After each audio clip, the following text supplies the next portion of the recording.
Assalamualaikum warahmatullahi wabarakatuh. Saya Sabina Fitriana dengan NIM 191221222 ingin mereview dokumen Rencana Strategis Kesehatan Kota Batam 2021 sampai 2026. Profil singkat Renstra yaitu pada 2021 sampai 2026 adalah pedoman 5 tahunan pembangunan kesehatan daerah yang dimana mengacu pada RPJMD Kota Batam dan visi terwujudnya Batam sebagai bandar dunia madani yang modern dan sejahtera. Visi yang pertama yaitu pada bandar dunia, Batam diarahkan menjadi kota industri, perdagangan, pariwisata, dan alih kapal yang kompetitif dan dinamis di Asia Tenggara. Madani yaitu masyarakat berkarakter, berperadaban, sopan santun, disiplin, berbudaya tinggi, selaras konsep sivil, society religius. Sejahtera yaitu masyarakat utuh lahir batin, baik pendidikan, kesehatan, pendapatan, rasa aman, merdeka, dan mampu mengaktualisasi potensi serendah mungkin. Pada modern, cara berpikir, sikap, dan tindakan produktif, berdaya saing inovatif, toleran, rasional, adaptif terhadap perubahan. Misi yang pertama yaitu mendorong pertumbuhan ekonomi berkeadilan berbasis potensi wilayah. Yang kedua yaitu membangun kota berkelanjutan dengan infrastruktur maju dan ramah lingkungan. Yang ketiga yaitu mewujudkan SDM sehat, berdaya saing, berbudaya, dan produktif.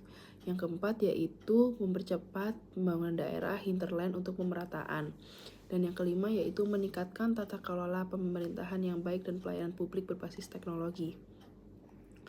Pada analisis SWOT eksternal Renstra Dinkes Batam 2021 sampai 2022, yang pertama yaitu adalah opportunities. Opportunities yang pertama yaitu dukungan lintas sektor dan mitra kesehatan dalam pembangunan kesehatan.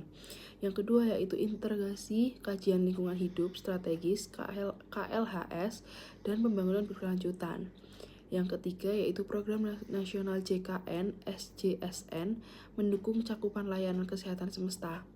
Yang keempat yaitu potensi pengembangan layanan berbasis teknologi telemedicine di wilayah kepulauan. Selanjutnya ada traits, yaitu yang pertama letak geografis kepulauan kurang lebih 370 pulau menghambat akses dan distribusi layanan kesehatan.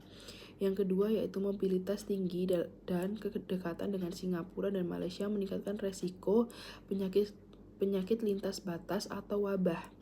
Yang ketiga yaitu ketimpangan kesadaran masyarakat terhadap PHBS dan kepesertaan JKN. Dan yang terakhir yaitu ketergantungan pada APBD untuk pendanaan program kesehatan. Selanjutnya yaitu adalah analisis SWOT internal Renstra Dinkes Batam tahun 2021 sampai 2026.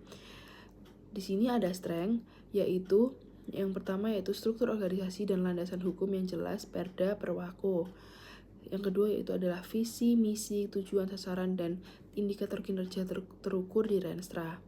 Yang ketiga yaitu komitmen peningkatan SDM kesehatan, target 9 jenis tenaga kesehatan di puskesmas. Yang keempat yaitu fokus program promotif, preventif, posyandu, UKBM, imunisasi, dan gizi. Dan yang terakhir yaitu dukungan RSUD Embung Fatimah sebagai rumah sakit rujukan. Selanjutnya ada weakness. Yang pertama yaitu rasio puskesmas 1:56.971 penduduk, standar 1:30.000 sehingga puskesmas. Sehingga kekurangan kurang lebih 19 puskesmas. Yang kedua yaitu distribusi dan jumlah tenaga kesehatan belum merata atau standar. Yang ketiga yaitu banyak tenaga kesehatan merangkap tugas administrasi sehingga beban tinggi. Yang keempat yaitu sistem informasi dan evaluasi program belum sepenuhnya terintegrasi. Dan yang kelima yaitu keterbatasan sarana prasarana kesehatan di daerah hinterland. Selanjutnya adalah usulan perbaikan. Usulan perbaikan yang pertama yaitu penguatan analisis SDM menyertakan peta distribusi tenaga kesehatan per kecamatan dan rencana penempatan untuk mengatasi kesenjangan. Yang kedua yaitu penyusunan indikator eksternal yang lebih detail, misalnya indikator kesiapsiagaan penyakit lintas batas atau wabah. Yang ketiga yaitu penambahan strategi khusus wilayah kepulauan seperti layanan kesehatan bergerak atau telemedicine. Yang keempat yaitu perlu lampiran roadmap pembiayaan tiap program agar transparansi dan akuntabilitas lebih jelas. Yang kelima yaitu penguatan evaluasi partisipasi masyarakat, yaitu monitoring keterlibatan masyarakat dalam PHBS dan JKN. Selanjutnya yang terakhir adalah kesimpulan. Kesimpulan yang pertama yaitu Renstra Dinas Kesehatan Kota Batam 2021 sampai 2026 sudah komprehensif, yaitu membuat visi, misi, tujuan, sasaran, strategi, dan indikator kinerja. Yang kedua yaitu kelebihannya, target kinerja terukur, dukung lintas sektor, integrasi KLHS, dan fokus promotif preventif.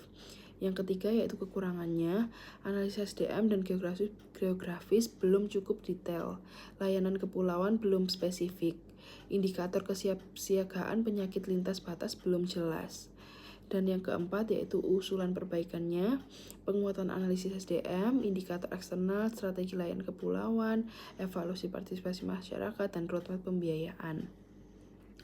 Sekian presentasi dari saya. Berikutnya ada daftar pusakanya. Sekian presentasi dari saya. Terima kasih. Wassalamualaikum warahmatullahi wabarakatuh.